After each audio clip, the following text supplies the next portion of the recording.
نحن ذلك من الشاهدين والشاكرين والحمد لله رب العالمين.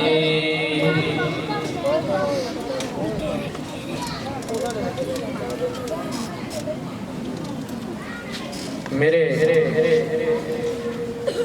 استاد محترم اور جتنے بھی معزز سامعین کرام بیٹھے ہوئے ہیں، سب کو دل کی عطا گرائیوں سے السلام علیکم ورحمۃ اللہ وبرکاتہ۔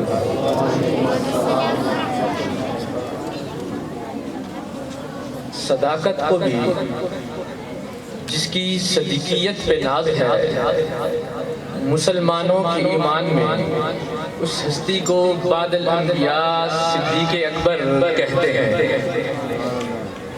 اور انصاف کی عدالت کو بھی جس عادل پہ ناز ہے، مسلمانوں کی زبان میں اس عادل کو بعد الانبیاء عمر فاروق کہتے ہیں، اور حیا کو بھی جس نے باحیا بنایا، حیا کو بھی جس نے باحیا بنایا، مسلمانوں کی زبان میں اس باحیا انسان کو عثمان غنی کہتے ہیں۔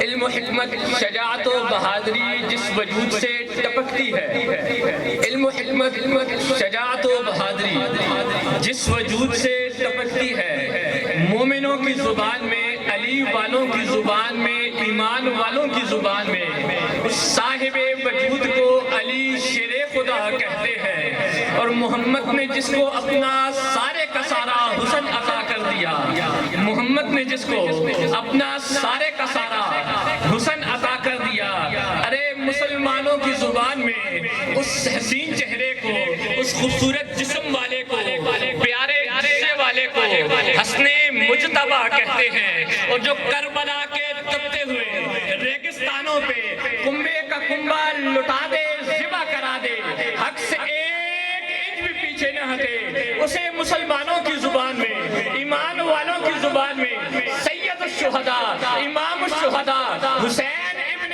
علی کہتے ہیں، اور امام ترمذی فرماتے ہیں اذا دخلت فاطمہ، یہاں لفظ حدیث میں اذا کا استعمال ہوا ہے کہ جب بھی فاطمہ داخل ہوتی، جب بھی فاطمہ داخل ہوتی، ایک دو دفعہ کی بات نہیں، 5 6 10 15 20، ارے جب بھی فاطمہ داخل ہوتی، قام علیہ میں محمد، میرے محمد اس کی تعظیم و تکریم و احترام کے لیے کھڑے ہو جاتے، تو پھر ایک جملہ میں کہتا ہوتا ہوں کہ جس کے لیے بشمول انبیاء ساری کی ساری کائنات کری ہو، اسے محمد مصطفیٰ کہتے ہیں، اور جس کے لیے خود محمد مصطفیٰ تعظیم و تکریم کے لیے کھڑے ہو، ادب والے دل میں ادب لا کے، حیا والے آنکھوں میں حیا لا کے، اسی کو فاطمہ الزہرا مخدومہ کائنات کہتے ہیں۔ اور بات یہاں پہ ختم نہیں ہوئی، ابھی بات تام نہیں ہوئی، بات ابھی ناقص ہے، بات کو تام کرنے کے لیے میں آپ کو محشر کے میدان میں لے کے جاؤں گا، جنتی جنت میں جا چکے ہوں گے، دوزخی دوزخ میں جا چکے ہوں گے، جب جنتی جنت میں جا چکے ہوں گے، دوزخی دوزخ میں جا چکے ہوں گے، قرآن کا 4واں سپارہ کہتا ہے وَكُنْتُمْ عَلَىٰ شَفَا حُفْرَةٍ مِّنَ النَّارِ، تم دوزخ کے سب سے آخری گرے میں پڑے ہوگے، وَكُنْتُمْ عَلَىٰ شَفَا حُفْرَةٍ مِّنَ النَّارِ فَانْقَذَكُم مِّنْهَا، پھر رب کہتا ہے میری ایک ایسی مہربانی آئے گی کہ تمہیں دوزخ سے نکال کے جنت میں لے جائے گی۔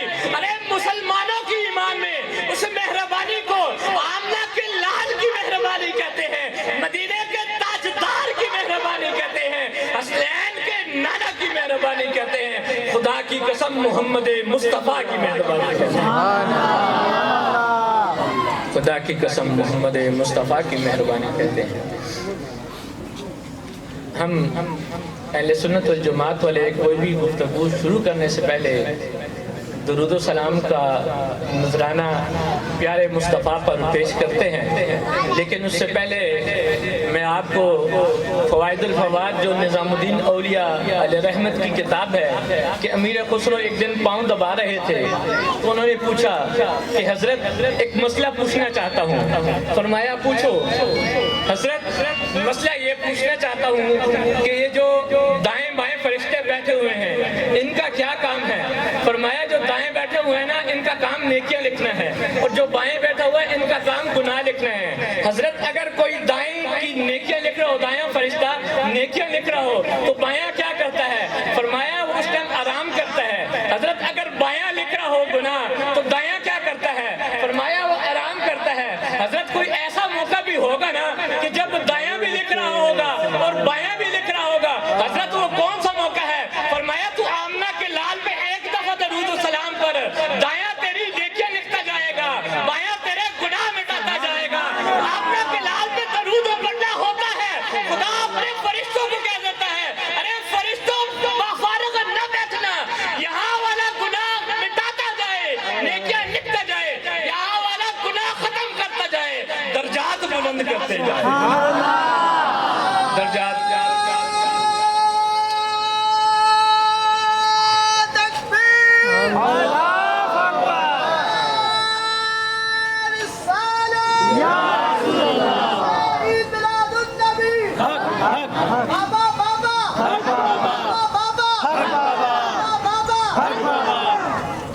حضرات گرامی، جتنا ٹائم بھی گفتگو رہے گی، میری عادت ہے کہ میں انتظامیہ کے ساتھ ٹائم کے اوپر کبھی بھی ایگریمنٹ کر کے نہیں جاتا۔ جب تھک جاتا ہوں چھوڑ دیتا ہوں، جب تھک جاتا ہوں چھوڑ دیتا ہوں۔ جتنا ٹائم کی گفتگو رہے گی انشاءاللہ تعالیٰ قرآن کی 30 پاروں سے گفتگو ہوگی۔ قرآن سے باہر گفتگو نہیں کریں گے، ضمن ایک آدھا مسائل آ گئے تو آ گیا، مسئلہ آ گیا، واقعہ آ گیا تو آ گیا۔ قرآن سے باہر گفتگو نہیں کریں گے کیونکہ میرے اپنے ایمان کی نظر میں 6666 آیتوں کے ہوتے ہوئے ہمیں کسی اور کتاب کی ضرورت نہیں حضور علیہ الصلوۃ والسلام کی تعریف بیان کرنے کے لیے۔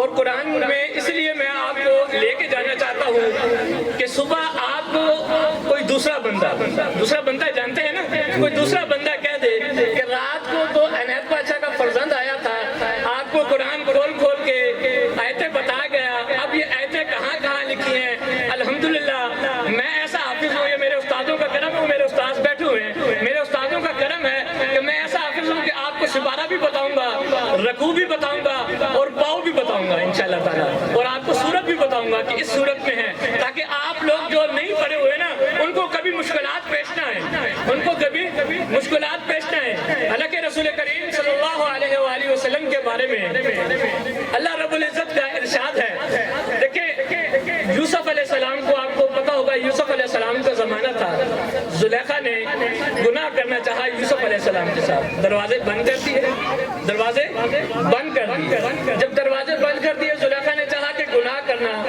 شروع کیا جائے نا، اس نے دیکھا کہ ایک بت بنا ہوا ہے، اس کے اوپر کوئی چادر نہیں ہے، اس کے اوپر کوئی چادر نہیں ہے۔ اب یہ ان لوگوں کا ایمان تھا کہ پتھر بھی دیکھ سکتے ہیں، یہ ان لوگوں کا ایمان تھا کہ پتھر بھی دیکھ سکتے ہیں۔ آج سے ہزاروں سال پہلے مشرکوں کا ایمان تھا کہ پتھر بھی دیکھ سکتے ہیں۔ العاقل تکفیہ الاشارہ، عقل مند کے لیے اشارہ کافی ہے۔ آج 1400 سال بعد کے مسلمان اگر آپ لوگوں کو کہیں نا کہ مدینے والا آپ پر نظر کرم نہیں فرما سکتا تو آپ ڈائریکٹ ادھر چلے جانا کہ یوسف کی زلیخا تو کہتی تھی کہ پتھر بھی دیکھ سکتے ہیں، وہ تو ایمان والے نہیں تھی، ہمیں تو خدا نے ایمان عطا کیا ہے، ہم تو کہتے ہیں وہ زلیخا تھی، ایمان والی نہیں تھی۔ ایمان والی نہ ہو کے اس کا عقیدہ یہ ہے کہ پتھر دیکھ سکتے ہیں، خدا کی قسم محمد پتھر نہیں، محمد تو کرم فرماتا ہے۔ خدا کی قسم محمد پتھر نہیں، وہ تو کرم فرمانے والے ہیں۔ حضرت گرامی، اب زلیخا نے گناہ کا ارادہ کرنا چاہا، بت کے اوپر چادر رکھ دی۔ یوسف نے پوچھا یہ کیوں؟ فرمایا اس لیے، کہنے لگی اس لیے کہ مجھے ڈر تھا کہیں یہ بت دیکھ نہ لے، کہیں یہ بت ہمارے گناہ کو دیکھ نہ لے۔ 12واں سپارہ سورۃ یوسف کا 3را رکوع، اللہ رب العزت قرآن کریم فرقان حمید میں ارشاد فرماتا ہے وَلَقَدْ هَمَّتْ بِهِ وَهَمَّ بِهَا لَوْلَا أَن رَأَىٰ بُرْهَانَ رَبِّهِ۔ اے یوسف شک نہ کرنا، اے یوسف شک نہ کرنا، وہ تمہیں گناہ کی طرف راغب کرنا چاہتی تھی اور تم بھی ہو جاتے، وہ گناہ کی طرف راغب کرنا چاہتی تھی اور تم بھی ہو جاتے۔ میں پہلے یوسف علیہ السلام کا آپ لوگوں کو تعارف کراتا چلوں کہ یوسف علیہ السلام متفقن علیہ خود بھی نبی تھے، آپ کے والد گرامی حضرت یعقوب علیہ السلام بھی نبی تھے، پھر یوسف علیہ السلام کے دادا حضرت اسحاق علیہ السلام بھی نبی تھے، پھر دادا کے اور پھر دادا اور ان کے بڑے بھائی کے والد حضرت ابراہیم علیہ السلام بھی نبی تھے. وہ 5 نبی اوپر سے 5 نبیوں کی وجاہت سے آ رہا تھا, 5 نبیوں کی وجاہت کی وجہ سے آ رہا تھا. خود بھی نبی تھا, لیکن قرآن کہتا ہے وَلَقَدْ هَمَّتْ بِهِ وَهَمَّ بِهَا. اے یوسف شک نہ کرنا, زلیخا تمہیں گناہ کی طرف راغب کرنا چاہتی تھی اور تم بھی راغب ہو جاتے. عرض کرتے ہیں یا اللہ پھر یوسف کو گناہ سے بچایا کس نے؟ فرمایا آگے قرآن پر لولا ارآ برہان ربی, میری برہان آئی تھی اسے گناہ سے بچا گئی. کسے بچا گئی؟ یوسف علیہ السلام کو. کس سے بچا گئی؟ یوسف علیہ السلام نبی تھے, ایمان رکھتے ہیں کہ نبی تھے. اب میں 6ویں سپارے کی طرف آتا ہوں, 6ویں سپارے کا 4تھا رکوع. میرا رب قرآن کریم میں ارشاد فرماتا ہے یا ایھا الناس قد جاءکم برہان من ربکم وانزلنا الیکم نورا مبینا. اے لوگوں, جو آمنہ کا لال تمہاری طرف میرا رسول بن کے آیا ہے نا, یقین کرنا وہ میرا رسول بھی بن کے آیا ہے, میری برہان بھی بن کے آیا ہے. میرا رسول بھی بن کے آیا ہے, میری برہان بھی بن کے آیا ہے. حضرات گرامی, جو اپنے سے پہلے ہزاروں سال پہلے نبی ہوتے ہیں, یوسف کی مدد کر سکتا ہے, یوسف کے مدد کے لیے پہنچ سکتا ہے, یوسف کو کنویں سے نکال سکتا ہے, یوسف کو گناہ سے نکال سکتا ہے. پھر ہمارا ایمان ہے وہ نبی تھے, نبی معصوم ہوتے ہیں, گناہوں سے پاک ہوتے ہیں. جو گناہوں سے پاک ہوتے ہوئے بھی محمد کے کرم کا منتظر رہے, ہم تو پھر گناہ گار ہیں. یہ ہمارا ایمان ہے کہ جو گناہوں سے پاک ہوتے ہوئے یوسف کو بھی گناہوں سے بچا سکتا ہے, وہ ہم گناہ گاروں کو بھی بچا سکتا ہے. سبحان اللہ. وہ ہم گناہ گاروں کو بھی. میں قرآن سے باہر نہیں گیا, یہ قرآن کی آیت ہے, آپ کسی سے بھی جا کے ترجمہ کرا لینا. میں نے آپ کو رکوع بتا دیا, اسی رکوع کے اگلی آیت میں اب یوسف علیہ السلام کو, جب یوسف علیہ السلام کا حسن دیکھا نا, یہ آپ کو میں واقعات بیان کرتا ہوں, یہ واقعات آپ لوگوں کے ذہنوں میں آئے کہ یوسف علیہ السلام کا حسن دیکھ کے نا, جب زلیخا کو دوسرے عمراء کی بیویاں باتیں کرنے لگی نا کہ تو ایک غلام پہ عاشق ہو گئی, تو ایک غلام پہ عاشق ہو گئی, تو کیسی عورت ہے, کیسی مالدار ہے, عزیز مصر ہوتے ہوئے, اس کی بیوی ہوتے ہوئے تو غلام پہ عاشق ہو گئی. اب اس نے, قرآن کہتا ہے کہ اس نے کیا کیا, اس نے اپنے سب کی دعوت کی, جتنی بھی عمراء کی بیویاں تھیں سب کی دعوت کی, اور سب کی دعوت کرنے کے بعد قرآن کہتا ہے اس نے ایک پھل ان کے ہاتھ میں دے دیا. تاریخ لکھی ہے اس پھل کا نام سیب تھا, ایک چھری دے دی. اب یوسف کو کہا وقالت اخرج علیہن, کہ نکل جا. فلما رأینہ اکبرنہ وقطعن ایدیہن, اب جس نے یوسف کو دیکھا نا, انہوں نے رأینہ اکبرنہ, یہ سر کے بال سے لے کے پاؤں کے ناخن تک یوسف کو دیکھا, سر کے بال سے لے کے پاؤں کے ناخن تک. کس کو دیکھا؟ یوسف کو دیکھا, سر کے بال سے لے کے. فلما رأینہ اکبرنہ, سر کے بال سے لے کے پاؤں کے ناخن تک. اب ان عورتوں نے یوسف کو دیکھا, اب یوسف کو دیکھتے دیکھتے انہوں نے پھل کاٹنا چھوڑ دیا, انگلیاں کاٹنے لگ پڑے, کیونکہ یوسف کا حسن ہی اتنا تھا. فلما رأینہ اکبرنہ وقطعن ایدیہن, جو پورے کے پورے یوسف کو دیکھ کے انگلیاں کاٹے نا, انہیں مصر کی عورتیں کہتے ہیں. اور جو محمد کی صرف ایک انگلی دیکھ کے خود 2 ٹوٹے ہو جائے نا, اسے حسن محمد کہتے ہیں. اور جو 2 ٹوٹے ہو جائے اسے جان کہتے ہیں, جو 2 ٹوٹے ہو جائے اسے جان کہتے ہیں. اور صرف ایک انگلی دیکھ کے وہ مچل گیا تھا, صرف ایک انگلی دیکھ کے اس طرح کیا تھا, صرف ایک انگلی دیکھ کے مچل گیا. اچھا مجھے ایک سورج بھی یاد آ گیا, سورج, وہ نماز عصر تھی نا, قضا ہو گئی, مغرب کا ٹائم آ گیا, اب رونے لگ پڑے. جب رونے لگ پڑے تو ایک آنسو کا قطرہ جو ہے نا رخسار نبی پہ گر گیا. رسول کریم صلی اللہ علیہ وسلم اٹھ گئے اور اٹھ کر کہنے لگے کیوں روتا ہے؟ فرمایا یا رسول اللہ نماز قضا ہو گئی ہے. اچھا ہونا تو یہ چاہیے, ذرا عقل کا تقاضا تو یہ ہے, ہو گئی ہے, اب سورج نکل آیا ہے. قرآن کہتا ہے چاند سورج اپنی مدار پہ آتے ہیں, اپنے وقت پہ آتے ہیں, اپنے وقت پہ جاتے ہیں, اپنے وقت پہ آتے ہیں, اپنے وقت پہ جاتے ہیں. اب عقل کا تقاضا تو یہ تھا کہ رسول کریم صلی اللہ علیہ وسلم ان کو کہتے کہتے کہ تو اب نماز قضا کر چکا ہے نا، اب قضا پڑھ لے، اب قضا پڑھ لے.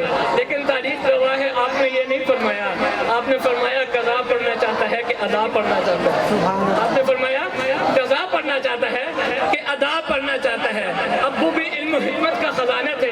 انا مدینۃ العلم وعلی بابها، وہ بھی دروازہ تھے علم کا.